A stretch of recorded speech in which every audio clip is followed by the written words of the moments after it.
Senhor Deus, Pai querido, Pai amado, viemos te louvar, viemos te glorificar, viemos te exaltar, Senhor, pelo dia, por tudo que já fizemos, pelas tuas bênçãos e pela tua graça, pela tua misericórdia, pela tua compaixão, pelo teu sustento e pela tua provisão, por cada momento, Senhor. E vem lhe pedir em nome de Jesus, continue nos abençoando, nos dando, Senhor, a tua bênção, nos dando a tua graça, nos dando a tua paz, e fala aos nossos corações aquilo que tu tens para nós no dia de hoje. É o que eu te peço e que eu te agradeço em nome de Jesus. Amém, ó Pai. Amém. E aleluia, Senhor. Bom, hoje nós vamos ler um texto que está lá em Lucas 15. Nós vamos ler do 11 até o 32. Diz assim: Jesus contou outra. Um homem tinha 2 filhos. O mais novo disse: Pai, dê-me a parte da herança que será minha. Assim ele repartiu a sua propriedade entre eles. Quando pôde, o filho mais novo vendeu a sua parte da herança, saiu da casa e foi para um país distante, onde desperdiçou seu dinheiro com um estilo de vida imprudente. Mas depois de ter gastado todo o dinheiro, uma fome severa aconteceu naquele país e ele começou a passar necessidade. Por isso, foi-se empregar com um dos cidadãos daquele país, que mandou aos seus campos para alimentar porcos. Ele desejava encher o estômago com as vagens de alfabarreira que os porcos comiam, mas ninguém lhe dava nada. Caindo em si, disse: qualquer um dos trabalhadores contratados por meu pai tem comida de sobra, e estou aqui morrendo de fome. Eu me porei a caminho e voltarei para o meu pai. E lhe direi: Pai, pequei contra os céus, contra você, não sou mais digno de ser chamado seu filho, trata-me como um dos seus empregados. A seguir levantou-se e partiu ao encontro do pai. Estando ainda longe, seu pai o viu e se encheu de compaixão. Correu até seu filho, abraçou e beijou. O filho lhe disse: Pai, pequei contra os céus e contra você, não sou mais digno de ser chamado seu filho. Mas o pai disse aos escravos: depressa, tragam a melhor roupa e vistam nele. Coloquem um anel em seu dedo e sapatos nos seus pés. Tragam um novilho gordo e o matem.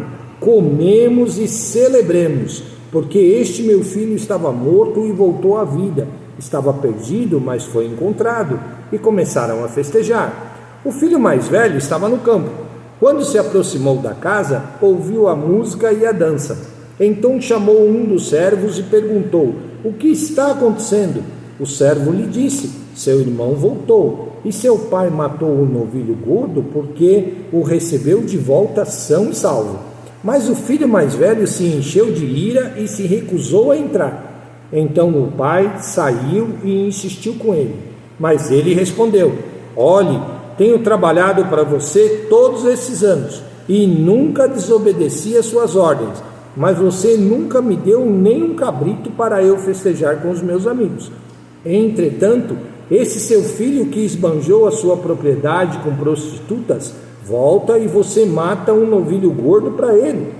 Filho, você sempre está comigo, disse o pai, e tudo o que eu tenho é seu. Precisávamos celebrar e nos alegrar, porque seu irmão estava morto e voltou à vida, estava perdido e foi achado. A parábola do filho pródigo. E aí? Do que fala essa história? O que vocês acham?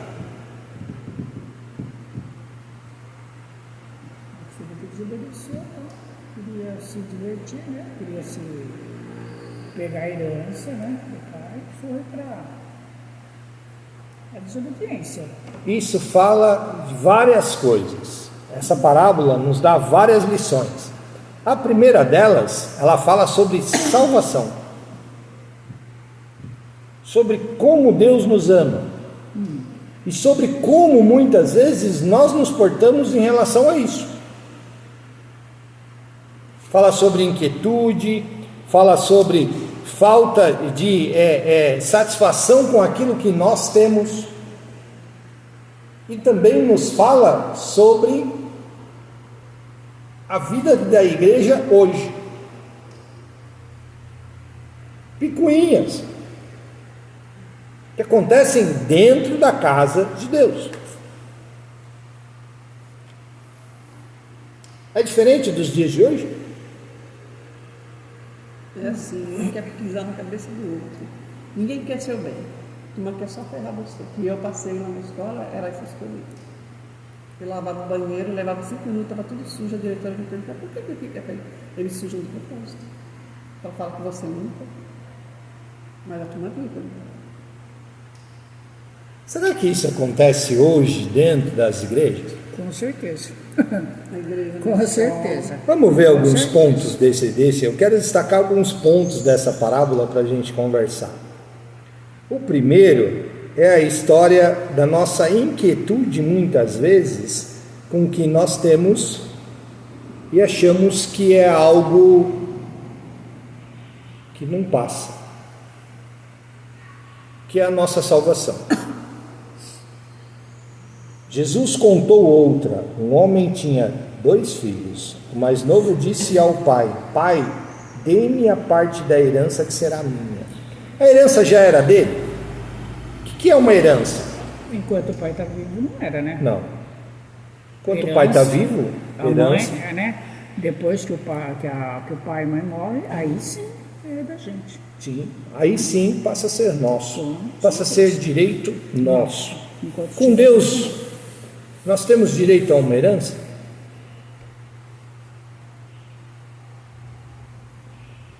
Temos ou não? Agora.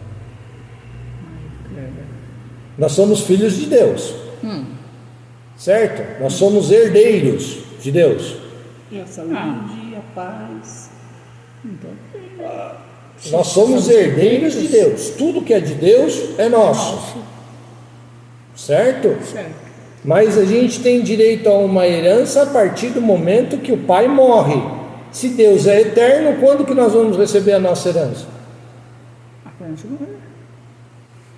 Não é não? Herança só tem direito quando o pai morre. Se Deus é eterno, Então, por isso que nós somos filhos. Por isso que nós recebemos as dádivas de Deus em vida e em prática, enquanto nós estamos ligados na família. Porque nós estamos falando de algo que foi feito para nós, que nos foi dado como herança, nos foi dado. Ou seja, essa parábola aqui que Jesus está dizendo, dá essa parte que me cabe, nós já temos isso, nós já vivemos isso. Deus já tem à disposição os bens que Ele criou para nós em vida. Nós já usufruímos das bênçãos e das dádivas de Deus em vida, aqui, agora.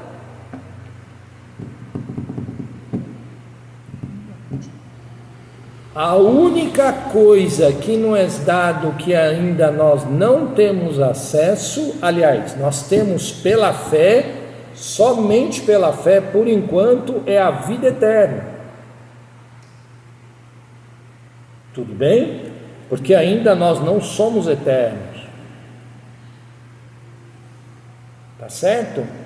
Porque o resto das bênçãos de Deus nós já temos acesso. Aos bens que nos pertencem já temos acesso, por sermos filhos. A partir do momento que eu vir e falar assim, não quero mais Deus, não quero fazer mais parte dessa família, o que acontece com os bens? Eu posso chegar para Deus, ó, me dá parte da minha herança, porque eu vou cair no mundão. O que Deus vai falar para você? Vai. Só que assim, herança? Que herança? Eu estou vivo. A única parte que herança que lhe falta ainda, da qual você ainda não tem acesso, é a vida eterna. E você está abrindo mão disso daí.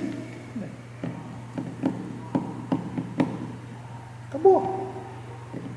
Tudo bem? Tá certo? E aí ele foi, pegou, o pai virou, deu a parte que lhe cabia, mesmo ele não tendo direito, porque ele ainda era, o pai ainda era vivo, mas por misericórdia, quer fazer? Faz. Nós estávamos conversando sobre isso no carro hoje, né? Vindo para cá. Ali na subidinha nós estávamos conversando sobre a história da Covid e tudo mais e tal. Deus permite? Permite. Ah, quer fazer? Faz. Por causa do livre-arbítrio. Deus, eu quero cair no mundão. Beleza. Mas depois Sofre as consequências. Foi o que aconteceu com esse rapaz aqui. Por quê? Porque as coisas deste mundo são passageiras. As coisas deste mundo passam, e passam muito rápido.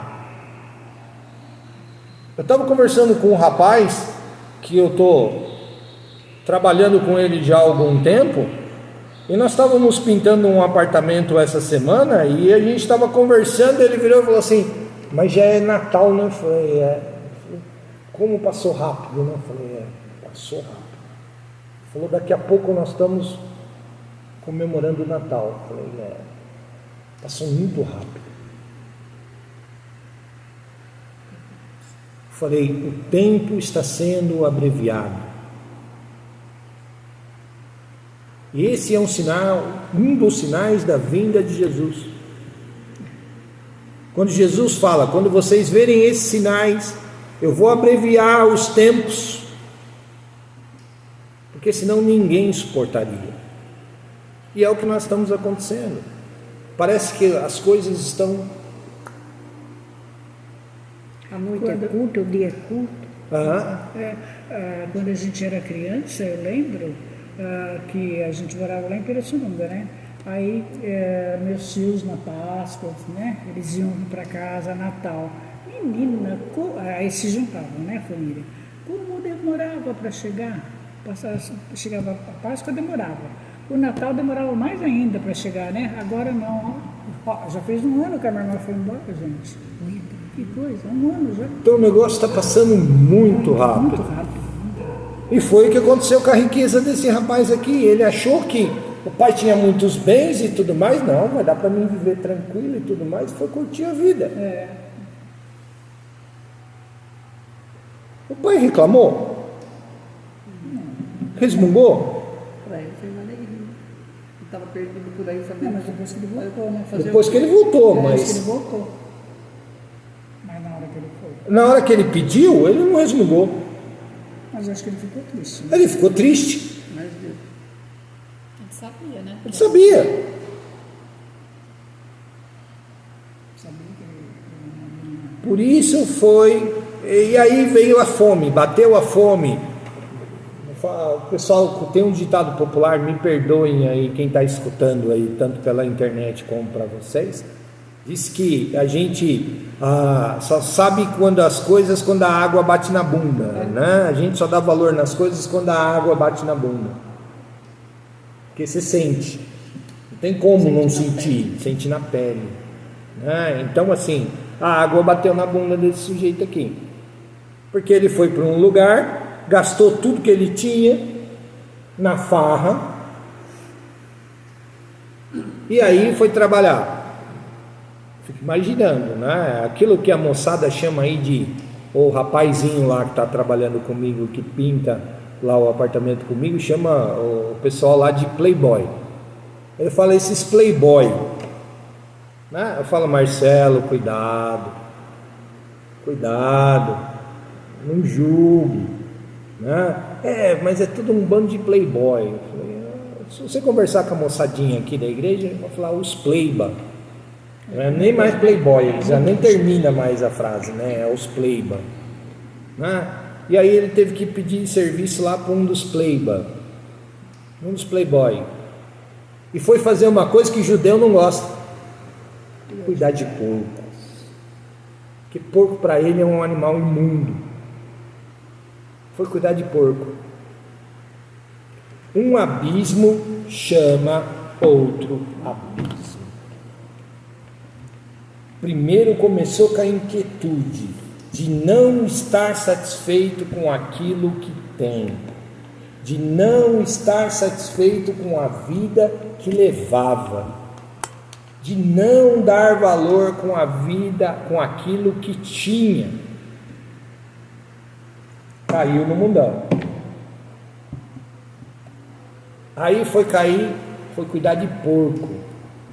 De patrão passou a ser o quê? Empregado. Servo. E eu costumo dizer que esse rapaz aqui era pior do que os empregados. Vamos ver lá no versículo 15. Por isso foi empregar com os cidadãos daquele país, que o mandou aos seus campos para alimentar os porcos. Ele desejava encher o estômago com as vagens de alfarrobas que os porcos comiam, mas ninguém lhe dava nada. Ou seja, ele não tinha direito nem de roubar a comida dos porcos. A comida que davam para os porcos era negada para ele. Ele não podia comer. Ah, me dá um pouco dessas alfarrobas aí. Não, é do porco.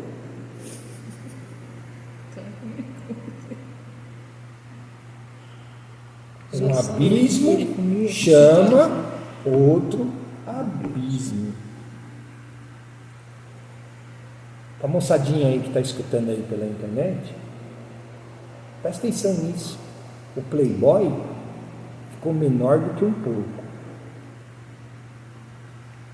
Para quem tinha de tudo dentro de casa. Eu fico imaginando a mesa do café da manhã que esse sujeito tinha quando ele acordava. Mas não era suficiente. Isso acontece. Isso acontece. Hoje. Acontecendo E acontece mesmo. muito. Pessoas que não estão satisfeitas com aquilo que têm, acha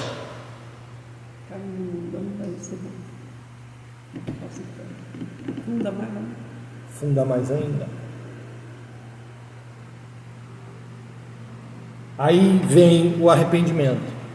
Aí lá no versículo 17, caindo em si, vírgula, disse: qualquer um dos trabalhadores contratados por meu pai tem comida de sobra.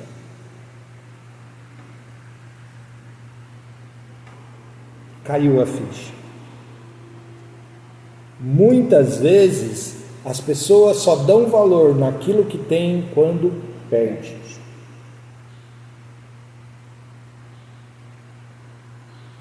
Quando perde. Com esse rapaz eu estava conversando com ele, ele se afundou, enfiou os 2 pés na lama por causa das drogas. Perdeu os amigos, perdeu família, perdeu credibilidade, ninguém chama mais para trabalhar.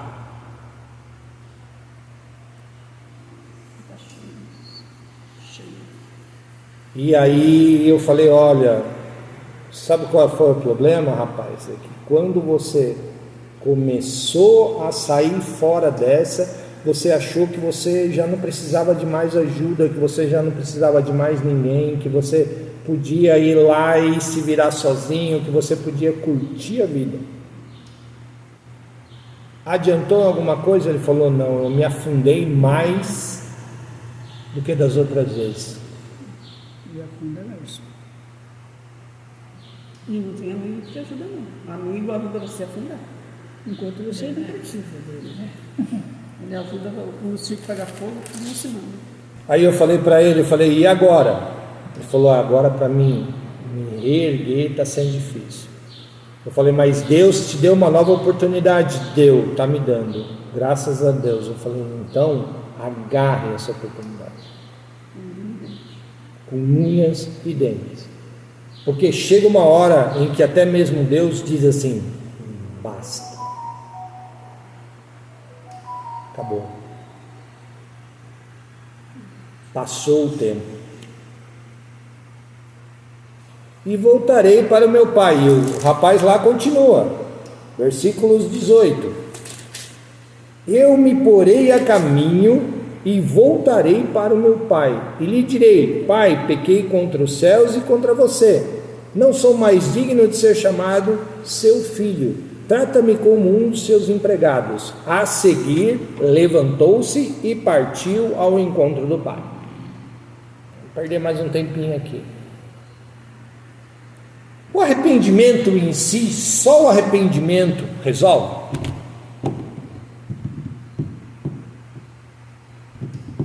Resolve ou não? Acho que não, né? Eu tenho que arrepender e tomar uma decisão de... Me arrependi, tomei uma decisão, e o que eu tenho que fazer logo em seguida?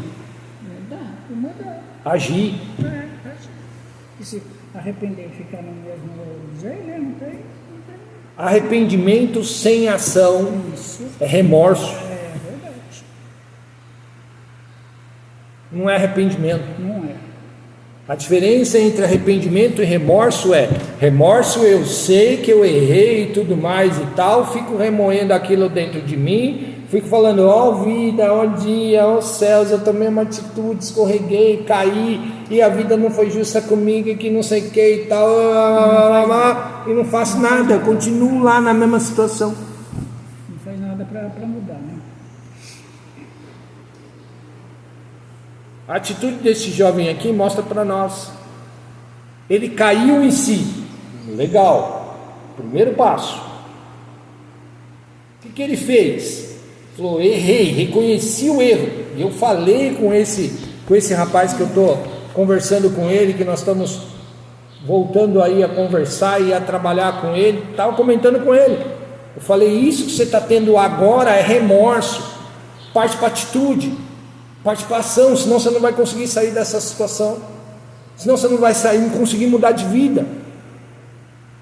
Ah, mas eu já tenho essa noção aqui, não sei o que. Tudo bem, você tem essa noção, mas agora você precisa levantar e... O primeiro passo você já deu, assumir, estou errado. Segundo passo, você já assumiu também, preciso mudar de vida. E você sabe o que você tem que fazer. O que está faltando para você? Ah, mas eu não tenho ninguém que me ajude. Eu falei: se você mesmo não querer se ajudar, ninguém mais vai te ajudar. A atitude parte de você. Você não tem que ficar esperando os outros. Você dá o primeiro passo.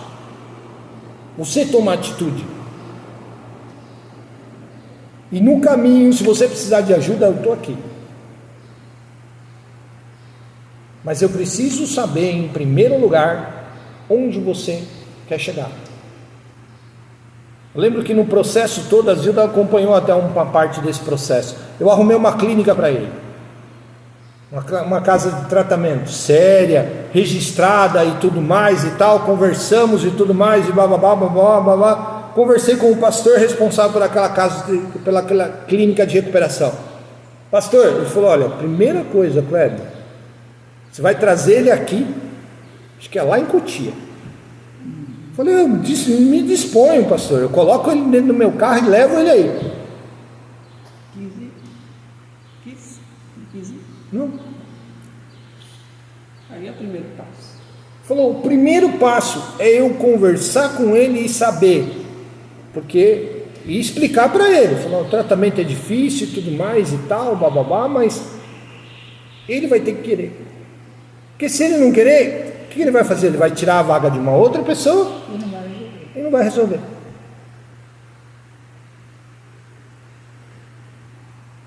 Trinta dias depois que nós nos encontramos de novo e tudo mais, falei: e aí, como é que você está? Estou mal. Estou pior do que eu estava. Um abismo chama outro abismo. Falou: e agora aquela clínica lá, tal, acho que agora caiu a ficha que eu tenho que ir para lá. Agora não tem mais a vaga. A oportunidade passou. Passou. Agora ele voltou a trabalhar comigo, está voltando a trabalhar comigo, tal, está me apresentando as fichas do ENA. Eu obrigo ele a dar aquela fichinha que o ENA dá. Esses dias estava todo feliz, inclusive hoje é aniversário dele.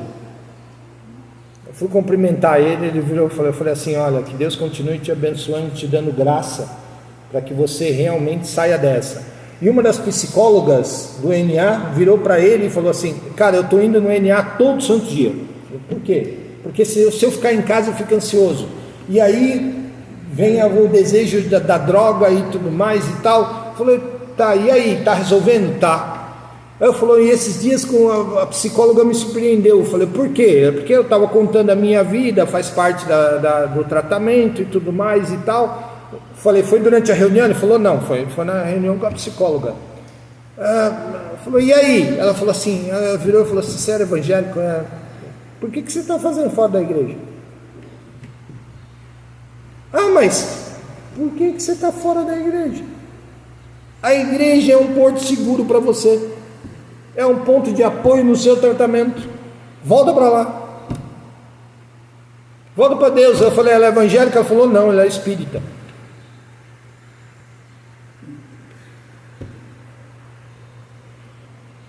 A igreja é um porto seguro para você. Eles vão estar lá e vão te apoiar. Vão te dar segurança. A casa do Pai. Foi o que esse rapaz aqui fez. Falou, lembrou, lá na casa do meu pai, até os trabalhadores têm comida no prato. Estando ainda longe, seu pai viu, encheu-se de compaixão, correu até o filho e o beijou. O pai criticou ele de novo? O pai puxou a orelha dele, catou ele pelas orelhas e falou assim, agora eu vou te castigar e que não sei o que e tal. Não, o pai foi lá, enxergou que era ele de longe, não esperou ele chegar, e foi correndo até o encontro dele, abraçou ele, não falou, não perguntou se ele, não virou para os servos e falou assim, não, vai tomar um banho primeiro, porque você está fedido, está cheirando a porco, está fedido que nem um chiqueiro, vai tomar um banho primeiro, depois a gente vem conversar. Não. Recebeu ele de braços abertos do jeito que ele estava, correu ao seu encontro, o abraçou e o beijou. É essa atitude que Deus tem conosco. Independente do que nós façamos, desde que nós reconhecemos os nossos erros, nos levantamos, confessamos os nossos pecados e voltamos de novo a ir ao encontro do Pai. Por isso Davi era chamado de um homem segundo o coração de Deus, porque ele não ficava só no blá blá blá, ele agia. Ele era um homem de atitude. Não tinha problema de ficar nu diante dos outros, de mostrar como ele realmente é. Não tinha problema de reconhecer para o sacerdote e falar, eu fiz isso.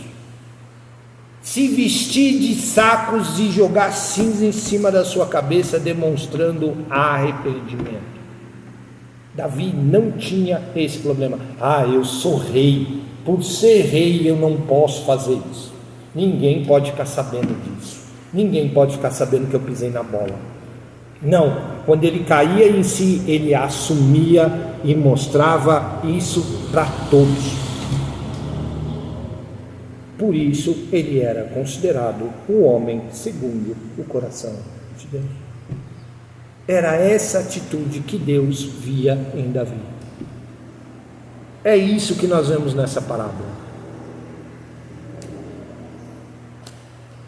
E quando um pecador reconhece o seu pecado, confessa e volta aos caminhos de Deus, há festa no céu. Há festa. É isso que aconteceu aqui. Ele já não tinha gastado toda a fortuna? Tinha ou não tinha? Mas o que o pai manda fazer? Ó, vai lá, depois que foi lá, abraçou ele, conversou com ele, beijou ele, virou servo, agora você vai para o banho. Agora você vai tomar um banho, vai ser purificado, vai ser limpo e tudo mais e tal. E mete um anel no dedo dele. Ué, mas já não gastou tudo? Voltou a ser filho, voltou à condição original dele. Não, você não vai ser trabalhador meu, não. Você já não é mais servo faz tempo. Agora você é filho, voltou a ser filho, voltou à sua condição original. E aí vem o filho mais velho. Igreja. Igreja. Filho mais velho teve ciúmes.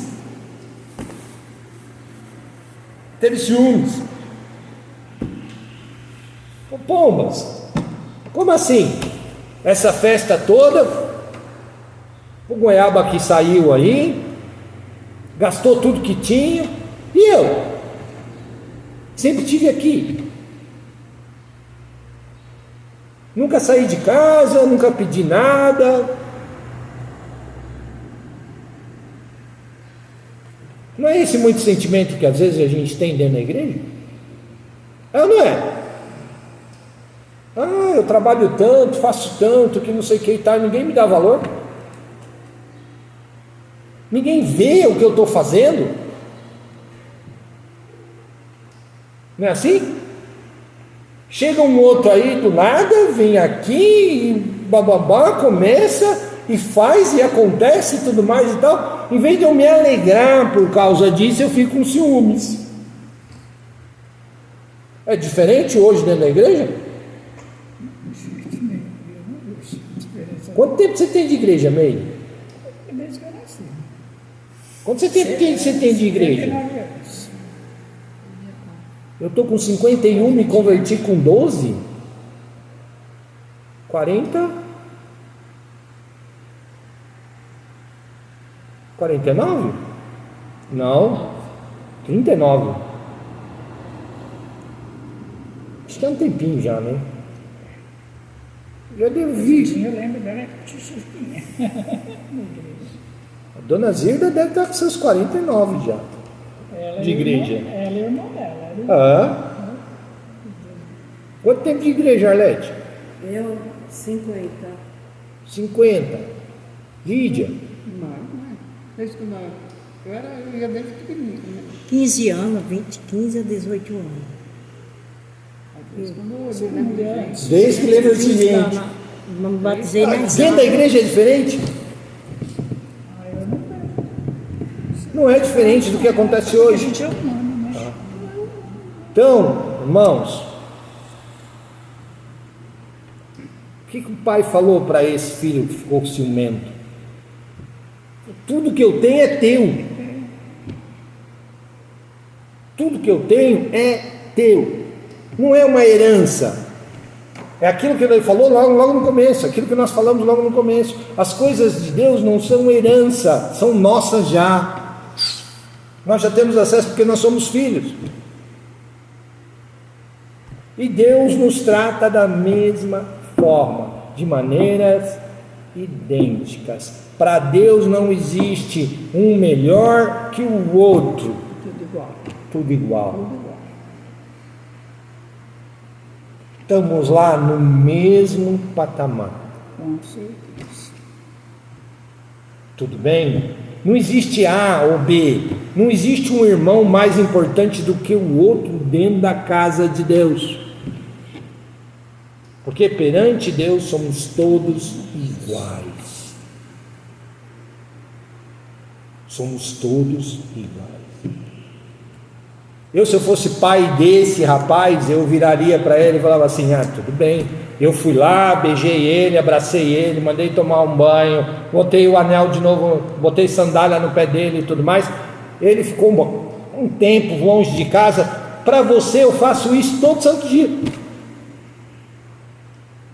Acordo, vou lá no teu quarto, dou um beijo, falo bom dia, converso com você e tudo mais e tal, blá blá blá blá. Isso daí ficou anos sem eu fazer isso. Ou não é? Então.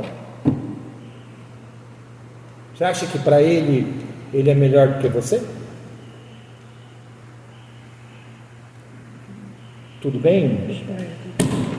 Então que Deus abençoe aí, vamos prestar atenção nas coisas de Deus, tá bom?